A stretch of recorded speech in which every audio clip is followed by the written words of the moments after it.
is Econ 211 makro-ekonomie en hierdie is die eerste van 6 video's waarin ons begin kyk na die inhoud van leereenheid 3.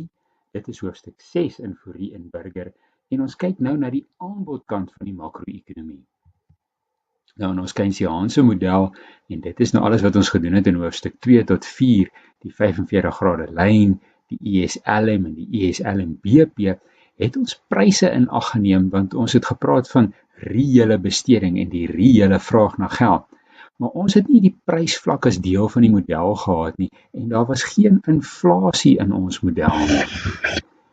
Die ISLM-BP-krom is byvoorbeeld was die verwantskap tussen reële inkomste en die rentekoers wat ons op die asse gehad het. Nou in hoofstuk 6 bou ons 'n model van die totale vraag en die totale aanbod in die ekonomie en ons kyk na die verwantskap tussen inkomste en die prysvlak. Nou, hierdie is nogals 'n belangrike onderskeid. In ons Keynesiaanse model het ons nie geweet wat gebeur in die aanbodkant van die ekonomie nie. As daar 'n verandering was in die vraag, byvoorbeeld die ES-lyn het na regs geskuif want daar was 'n uitbreiding in owerheidsbesteding, het ons maar net aangeneem dat Y verander en dit neem toe. Maar ons het nie regtig 'n model gehad van hoe hierdie verandering in die uitset plaasvind nie. Net soos ek reeds gesê het, het ons ook nie geweet wat gebeur met pryse nie. Ons het aangeneem dat die prysvlak is konstant.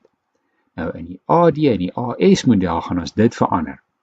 Die ADAS vat hierdie reële en monetêre sektore saam, voeg dit alles binne in die totale vraag of AD-kromme in, en dan bou ons 'n nuwe totale aanbod of AS-kromme, wat uit 'n korttermyn en 'n langtermyn weergawe daarvan bestaan, en saam gebruik ons hulle om dan ondersoek in te stel na presies dieselfde soort skokke en beleidsinvloede in die makro-ekonomie, maar ons kan nou meer sê oor wat aan die aanbodkant gebeur en wat met pryse gebeur.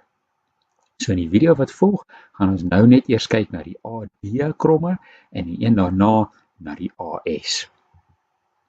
So hierdie AD of aggregate demand of totale vraag, dit is 'n voorstelling van al die kombinasies waar inkomste en prysvlak gelyktydige ewewig gee in die reële en monetêre sektore.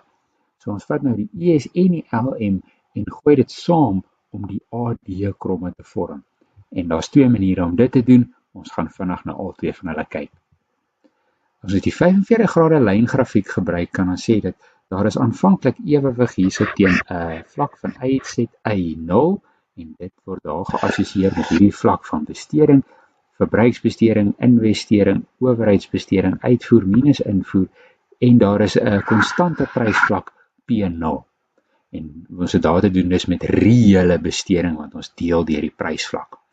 Nou kan ons sê, maar goed, gestel die prysvlak, pryse styg na 'n vlak P1 toe. Ons weet wat gebeur met totale besteding. As pryse hoër is reële besteding laer, die koopkrag van geld is nou minder, en die totale bestedingslyn skuif afwaarts, daar's 'n nuwe ewewig hierso, en die vlak van die inkomste val na Y1 toe. So hierdie hoër prysvlak P1 word geassosieer met die laer vlak van uitset en inkomste Y1. So as mens die 2 punte so op hierdie manier identifiseer, kan mens hulle verbind en dit vorm 'n AD-kromme. Nou hierdie negatiewe verwantskap of die negatiewe helling van die AD-kromme sê eintlik dat as totale besteding neem af wanneer pryse toeneem. As pryse hoog is besteding laag, as pryse laag is, dan is besteding hoog. Hoekom is dit so? Nou is 'n paar verklarings. Byvoorbeeld deur die rentekoerseffek kan mens sê dat as die gemiddelde prysvlak sou toeneem, dan weet ons dat die reële aanbod van geld neem af, dan P is nou groter, so die reële aanbod het afgeneem. Dit laat natuurlik dan rentekoerse styg, investering neem af, en dit beteken totale besteding neem af. So ons begin met 'n styging van pryse, en dan via die rentekoers en die investeringskanaal neem besteding af. Die welvaartseffek en die reële inkomste-effekte is makliker om te verstaan. As die gemiddelde prysvlak styg, dan neem die waarde van jou reële bates af, so jy is minder welvarend, jy bestee minder. Die waarde van jou reële inkomste neem af, so jy het minder koopkrag en jy bestee minder. So dit alles verklaar hoekom daar 'n negatiewe verwantskap is tussen totale besteding en die prysvlak. Ons kan ook hierdie AD-kromme aflei uit die ESLM-model uit, en daar's twee maniere om te dink hoe hierdie kanale werk. Albei van hulle skryf die LM-kromme. So ons kan sê teen 'n hoër prysvlak verminder dit die reële geldaanbod. Ons weet die pryse gaan op hierso, so die reële geldaanbod gaan kleiner wees. Dit beteken die LM-kromme skuif na links. Goed, dit is eintlik soos ons nou net verduidelik het.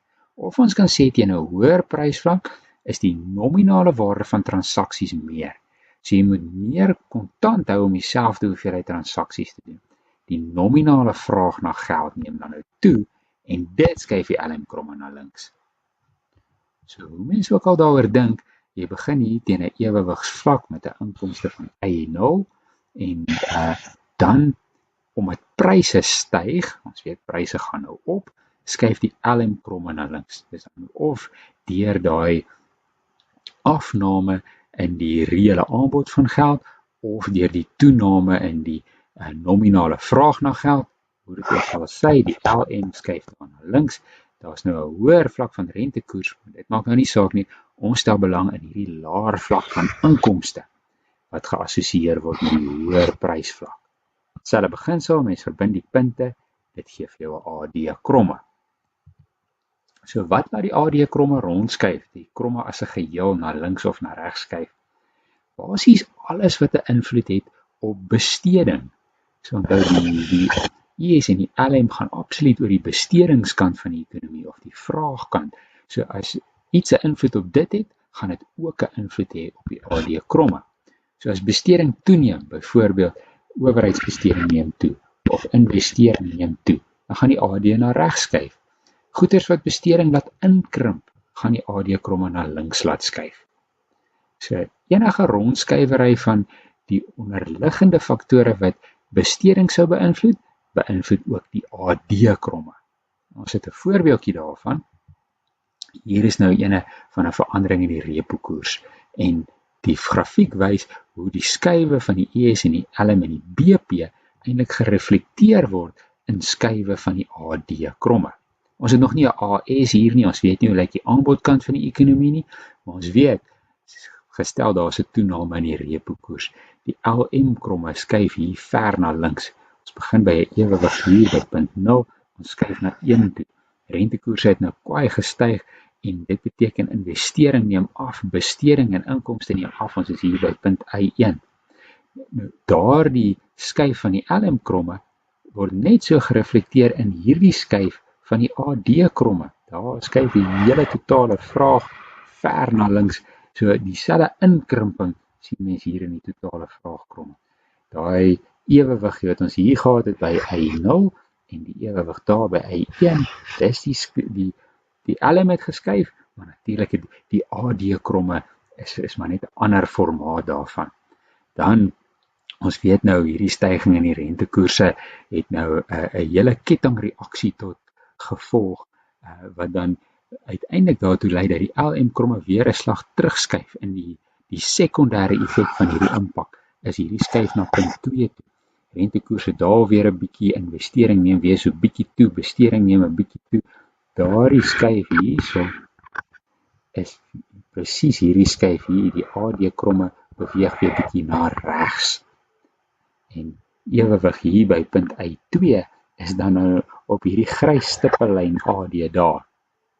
En dan gaan die aanpassingsproses voort, en ons weet dat omdat mense nou nog hierso 'n skuif van die betalingsbalans nodig het, en dat uitvoer gaan afneem, dan die ES-kromme se skuif daar word gereflekteer in hierdie linkskuif van totale vraag hierso. So wat in die ESLM raamwerk gebeur, het sy spieelbeeld binne in die skuwe van die totale vraagkromme. Om saam te vat, hierdie is 'n kort inleiding tot die ADHS-model. Ons het spesifiek gekyk na die afleiding van die AD-kromme. Maak seker jy kan albei daardie grafieke teken en mooi verduidelik. Volgende kyk ons na die totale aanbod, of dan die AS-kromme. Bly ingeskakel.